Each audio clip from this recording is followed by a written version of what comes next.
देखिए, ये तमाम जांच का विषय है। अगर इसमें कोई दोषी है तो जरूर कार्रवाई होगी। कानून से ऊपर तो देश में कोई नहीं है ना।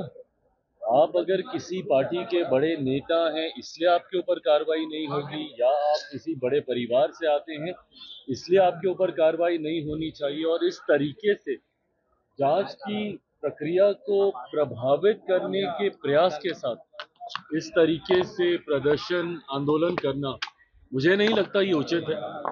जांच हो, अगर आप दोषी नहीं है तो आपको डरने की जरूरत नहीं है। बट हाँ, अगर आप दोषी हैं तो भले आप कोई भी हो, कितने भी बड़े परिवार से आप रिश्ता रखते हो या पार्टी में आप किस पद पर हो, कार्रवाई जरूर होगी, सजा जरूर मिलेगी। और तो ठीक है, करें बैठक भाई, क्योंकि इन लोगों के बीच में तो बहुत ही विवाद है।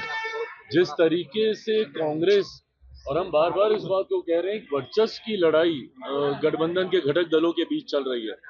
राजद जिस तरीके से अपने आप को एसर्ट करने का प्रयास कर रही है, अपने चेहरे को आगे करने का प्रयास कर रही है, उसी तरीके से कांग्रेस भी अब ना सीटों को लेकर कोई समझौता करने के मूड में दिख रही है और ना ही सीएम पेस में अपने आप को रेस से बाहर करना चाह रही है। ऐसे ऐसे नेताओं के साथ उन्होंने गठबंधन या उनको अपने साथ शामिल करने की सोच रखी है, जिससे राजद को लंबे समय से ऐतराज रहा है। जिस तरीके से पप्पू यादव जी भी इनके अधिवेशन में वहां पर गए, वहां पर बातचीत हुई, ये तमाम चीजें दर्शा रहा है कि कहीं ना कहीं सब कुछ ठीक तो नहीं है। तथाकथित महागठबंधन या इंडिया अलायंस जो भी है, सब कुछ वहां पे ठीक नहीं है। तो ऐसे में कल अगर इनकी बैठक होगी, मुझे लगता है आपस के विवाद को ही ये लोग सुलझा ले, वही बहुत बड़ी बात होगी। But having said it all, मैं इस बात को कहता हूं कि कितनी भी मेहनत कर ले, कितना भी प्रयास कर ले, जिस तरीके से एनडीए अलायंस आज की तारीख में मजबूती से आगे बढ़ रहा है, जिस तरीके से एकजुटता हम लोगों के गठबंधन के पांचों दलों के बीच में है, और ये अपने में एक स्ट्रॉन्ग विनिंग अलायंस है।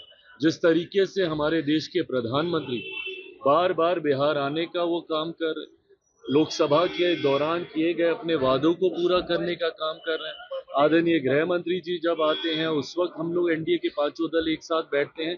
तो जहां एक तरफ हमारी ताकत एक बड़ी जीत की ओर हम लोगों को अग्रसर कर रही है, तो वहीं दूसरी तरफ बिखरा हुआ विपक्ष स्वयं अपने आप को तबाह करेगा। ये आने वाले परिणामों में देखने। ये ऐसी बड़ी बड़ी बातें ये लोग ना जाने कितने चुनाव से लोग कर रहे हैं। लोकसभा के चुनाव में हर बार ये लोग ऐसे ही बड़े बड़े दावे करते हैं। क्या हुआ, कितनी सीटें जीत पाए ये लोग, कितने पे लड़े थे और कितनी जीते, ये भी ये लोग देख लें। तो ऐसे में बातें करने से नहीं होगा। है क्या आपके पास जनता के बीच लेके जाने के लिए? 90 का वो दशक जहाँ पे अपराध और भ्रष्टाचार चरम सीमा पे था, क्या है आपकी बिहार को लेकर सोच, बताए ना। जिस दल के पास सोच नहीं, जिस गठबंधन के पास कोई विजन नहीं, बिहार को कैसे आप विकसित बनाएंगे? आप ही की वजह से बिहार आज बर्बादी की कगार पर आकर खड़ा हुआ है। ऐसे में जनता आपके ऊपर क्यों विश्वास करेगी? और जनता आपके ऊपर विश्वास नहीं करती, इसीलिए बार बार आपका गठबंधन राष्ट्रीय स्तर से लेके अलग अलग राज्यों में हार का उनको सामना करना पड़ता है। आप बता दीजिए, महाराष्ट्र में किस तरीके से इन लोगों का गठबंधन हारा, हरियाणा में किस तरीके से, दिल्ली में जिस तरीके से इन लोगों की हार हुई। विपक्ष आज की तारीख में कम से कम जनता के बीच अपना विश्वास पूरी तरीके से खो चुका है। ये लोग अलग अलग विषयों को लेकर मुद्दा बनाते हैं, वक्त को लेकर दुनिया भर का ये लोग आंदोलन करने का काम करते हैं। जब ये विषय आता है, क्यों नहीं उनके कोई बड़ा नेता जाके सदन में बोलता है? जब ये वक्त की जब बात चल रही थी, राहुल गांधी जी, प्रियंका गांधी जी, इन लोगों ने तो बोलना तक जरूरी नहीं समझा। जितने विपक्ष के बड़े नेता हैं, ऐसे समय में वो लोग खामोश हो जाते हैं। और तो और एलओपी होने के बावजूद राहुल जी मौजूद भी नहीं थे मोस्ट ऑफ द टाइम जब वहां पे डिस्कशन हो रहा था। तो ऐसे में आपके पास कोई विषय नहीं है, आप लोगों के पास कोई नीति नहीं है, कोई विजन नहीं है, तो जनता क्यों आपके ऊपर विश्वास करेगी? तो सिर्फ कहने से कि एनडीए की समाप्ति हम लोग करेंगे, नहीं होने वाला। एनडीए पूरी मजबूती से बिहार विधानसभा चुनाव परिणामों के बाद एक ऐतिहासिक जीत के साथ हम लोग